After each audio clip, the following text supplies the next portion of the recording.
What do you get when you mix fine cuisine with utter simplicity? On today's menu.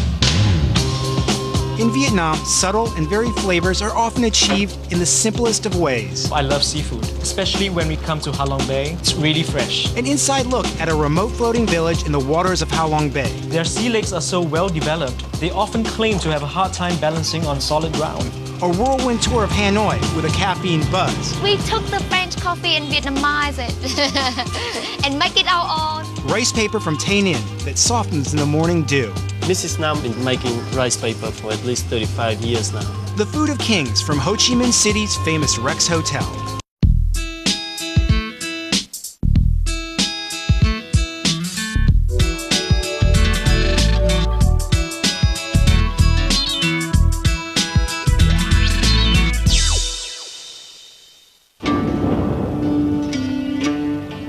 We are out here in the middle of Ha Long Bay, one of the most beautiful places in Vietnam. About 2 hours by boat from the mainland. It's now 4:30 in the morning, and we are going to visit a fishing family of Mr. Nhiat in the floating village of Va Za. The meal is called Con Chua Ca, sweet and sour fish soup, and it is one of the most popular dishes in all of Vietnam. Originating in the Mekong Delta, it can be found in the finest restaurants of the country. But it is also made in the remote fishing villages of Ha Long Bay, located 100 miles east of Hanoi in the northeast province of Quang Ninh.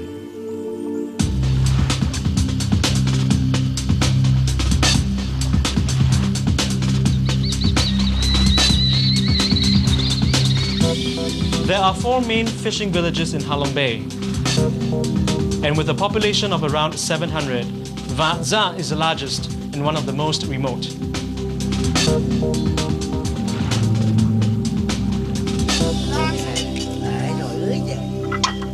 So here we are at the Nhiat family home. The whole family has lived here for at least 3 generations. This is Mr. Nhiat's parents, his wife, daughter, grandchildren, and various in-laws.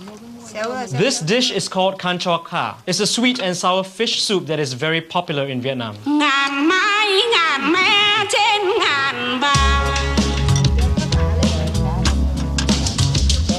Of course, a great meal like this has to start with fresh fish.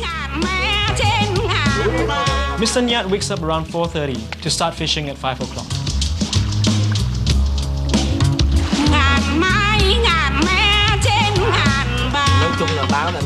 He says during the summer season, he usually uses prawns or squid as bait for the fish.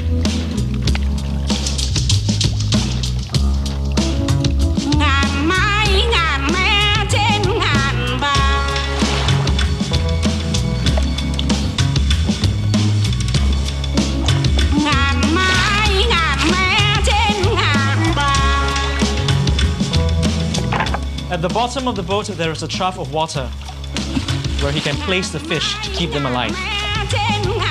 On any given day, he'll catch snapper, groupers, tuna, vok fish, which is a sea bass.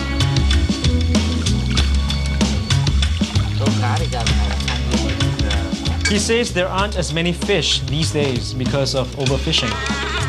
With each passing year, he catches fewer and fewer fish.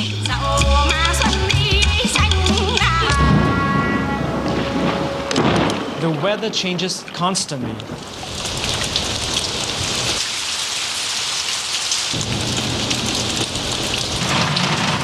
And then suddenly, the storm is over.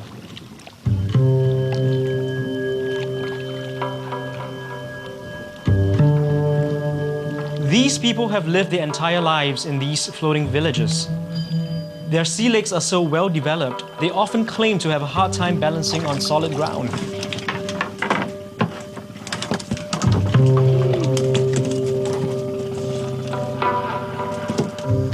Mr. Nhiat keeps his fish under the floorboards of his house. If a fish is particularly good, he'll spawn it in special nets to help ensure future fish.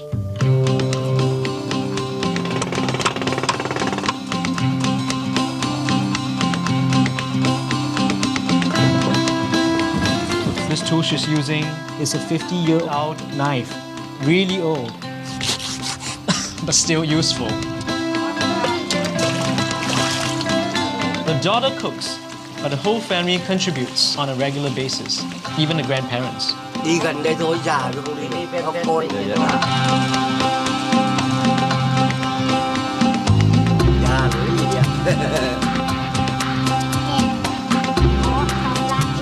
The grandmother says that before the war, as a fashion statement, the women would dye their teeth black. They thought it looked really cool. Không.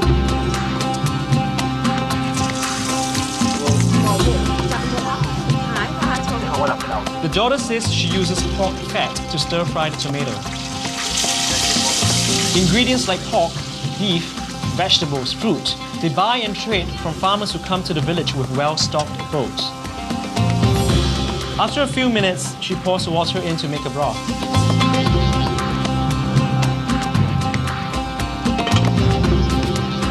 Once the water boils, she smashes the zao fruit to make the flavor sour. And then she adds the fish, a little bit of salt. At the end, she put the spring onion on the top to make it look beautiful.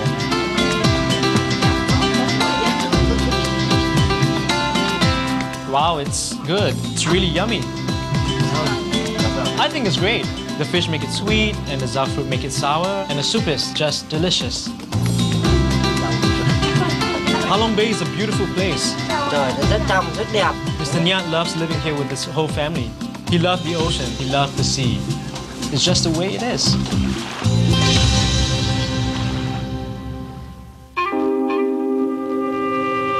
The biggest city in the north is Hanoi, which is the capital city of the country.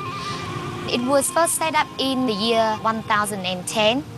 The first king of the Ly dynasty in Vietnam, in one of his dreams, saw a dragon soaring up into the sky from this area, and he thinks it's a good omen. So in 2010, we're celebrating the city's 1000th birthday. It's gonna be a huge celebration. My name is Ha, which means river, and we are in Hanoi, which literally means a city on the river. Vietnam has become the world's second largest coffee producer after Brazil.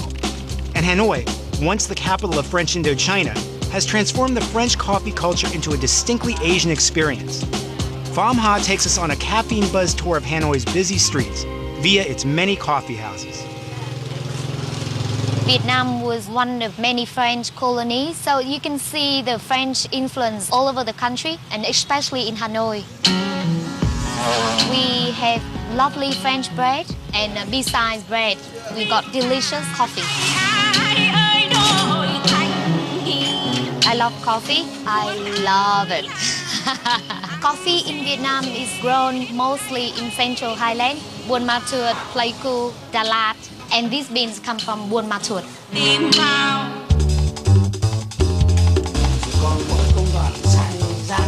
After the roasting process, he pour the hot coffee beans into bamboo baskets like this. He do it in front of the fan, so that's how they separate the husk and the beans. When he put the beans inside the roaster, the color is light yellow, but after they cook, the color turns a beautiful, rich, dark brown. The taste is crunchy, warm. I don't think it's that bitter, actually. Bittersweet. Beautiful. The most popular means of transport in Hanoi is the motorbike. The traffic is like, what is the word? Organized chaos. Organized chaos. For Asia in general, tea is still more popular, but coffee is becoming more and more popular, definitely. Generally, Vietnamese think that Western coffee is too weak. Vietnamese coffee will give you a stronger kick.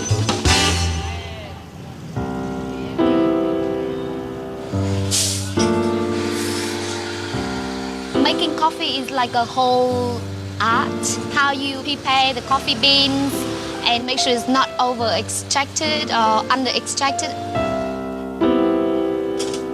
So when she pour the water in, they go through the filter, and this is what come out. Pure coffee, very, very strong. It's beautiful, just beautiful. Chị ơi, cho em một cà phê sữa đá. The most common coffee is cà phê sữa đá. Sữa means milk, referring to thick and creamy, sweet and condensed milk. And đá means ice. This is Vietnamese coffee. Just stir it up. The milk sticks to the bottom. Very rich, very creamy. Yummy. Love it.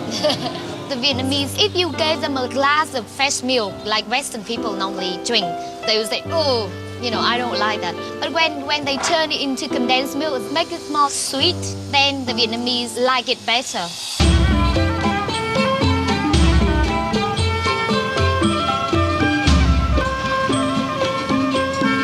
We're now in the old quarter of Hanoi, in a famous little coffee shop, Giang. Quán cà phê này của chú là đó. This gentleman's father first opened this cafe in 1945. That's his father. Gần trăm tuổi. This young boy in this picture is the current owner. This family is famous for egg coffee. In Vietnamese, we call cà phê trứng, and trứng means egg. It's actually very simple. They crack the egg, and then they have to separate the egg yolk and the egg white. And then they beat the egg yolk with sugar till it gets very frothy. They pour the mixture into a small cup like this, and then pour about 15 milliliters of strong coffee on top. Well, it's very rich. Actually, it's like coffee flavor tiramisu, just without the masala wine in it. I'm gonna tell you how to cross the street in Hanoi. Close your eyes and go.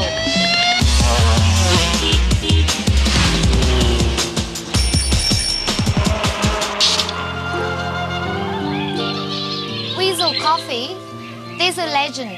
The weasel, they love to eat coffee fruit. So the weasel, after they ate that, in their droppings, you can find the coffee beans. And the farmers, they reckon that that's the best coffee beans. That's the story, but I don't know if there's any truth in it, but it sounds good to me.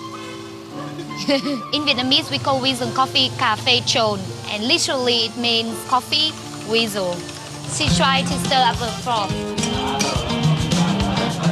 The taste is even stronger than the normal coffee. Oh, it's good. The taste more bitter, but it's got a sweet aftertaste. This is my way of drinking coffee. I like drinking it this way. I don't know why, but it's like a coffee soup. When the French came in mid-19th century, they introduced coffee to Vietnam. But the way we prepare it, the way we drink it, is different. So we took the French coffee and Vietnamized it and make it our own.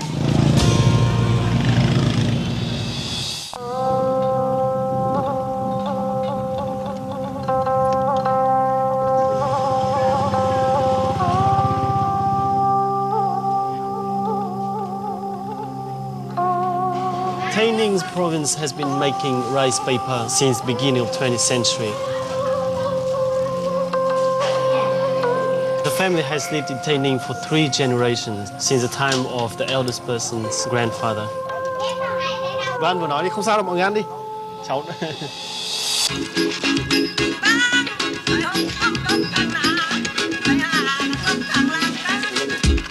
In Vietnam, rice paper is a staple. But here in Tay Ninh, 55 miles northwest of Ho Chi Minh City, they make a local version that gets its unique softness from lying out in the grassy dew. So special is this particular bon trong, as they call it, that cooks visit from all over the country just to bring it home to their kitchens. She said, we start simply with the rice. She grind it to get really nice flour and then mix it in water.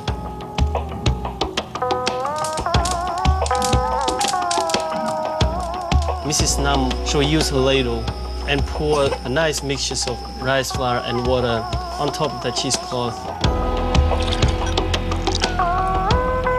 First layer, she will let it stand there for about 5 seconds and then use the ladle again to pour the second layer on top of already steamed first layer.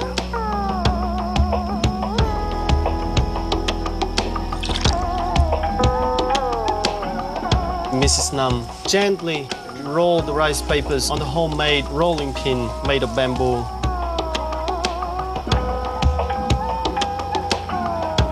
Mrs. Nam grew up with the rice paper, started making rice paper since she was very young. As the village people can remember, she's been doing it for at least 35 years now.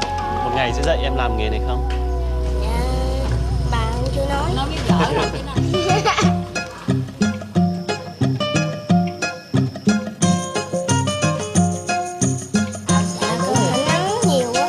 She said that during the really nice sunshine weather, she'll dry it on the sun for about 1 to 2 hours. Không biết nữa, tại mất cái gì ngoại.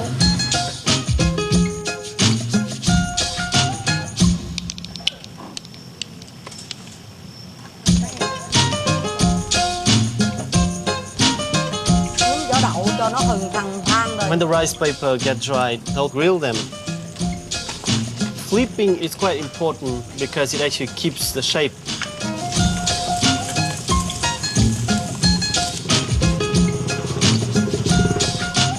Then you're waiting for it to go from translucent to white.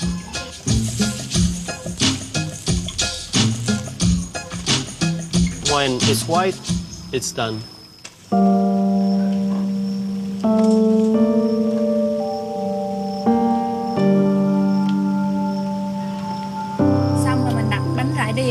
The most important feature that makes this rice paper unique is after grilling, what the family does is spread them evenly on the net. Placed just above the grass, it will absorb the evening dew and the smell of the grass itself.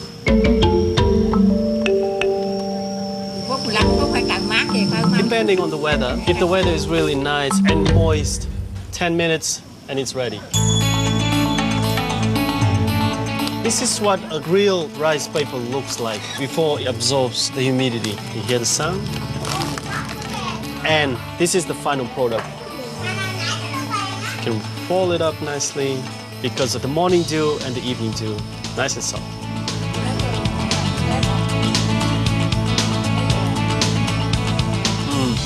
Yummy.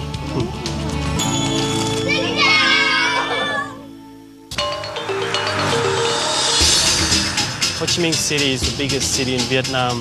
Before the American War, it was called Saigon. Our leader, Ho Chi Minh, before he died in 1969, he had one wish, that Saigon would be liberated. The war ended in 1975, and the people of Vietnam renamed Saigon Ho Chi Minh City in his honor. We're here at Rex Royal Court Restaurant in the famous Rex Hotel in the middle of Saigon. Like Hanoi in the north, Ho Chi Minh City in the south offers authentic cuisine from many of the country's provinces. One such cuisine is that of the Royal Court of Wei, established during the Nguyen Dynasty in the central part of the country. Imperial cuisine is often represented as lavish dishes made from peacocks or phoenixes. But the truth is, royal cookery requires skilled and careful presentation, not ostentation. At the Rex Hotel, Executive Chef Tran makes the imperial fish roll, which she learned from one of the last remaining royal chefs of Wei. Plainly, royal cuisine means the forbidden food served in imperial palace for the king. Normal people wouldn't be allowed to eat or cook that kind of food. We started off with freshwater catfish, skinless, has to be skinless. Xương ra khỏi. Royal cuisine has to be beautiful. It has to be eaten not only with your mouth, but also with your eyes, with your heart. Để chút xíu nữa chúng ta cuốn nó thành những cái cuốn. Fish has to be cut in a thin form to be wrapped more easily. And we're starting with the marinating the fish. Sau khi các bạn thấm đó, try to mix it gently so we don't crush the fish.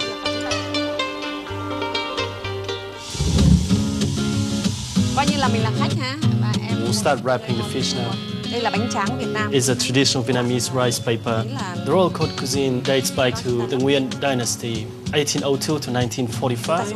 The Nguyen Dynasty decided to establish a capital city in Hue, right in the middle of Vietnam. They were French ruled till Ho Chi Minh organized a whole democratic election in the country and started to wage war against French. That's when Nguyen Dynasty came to an end.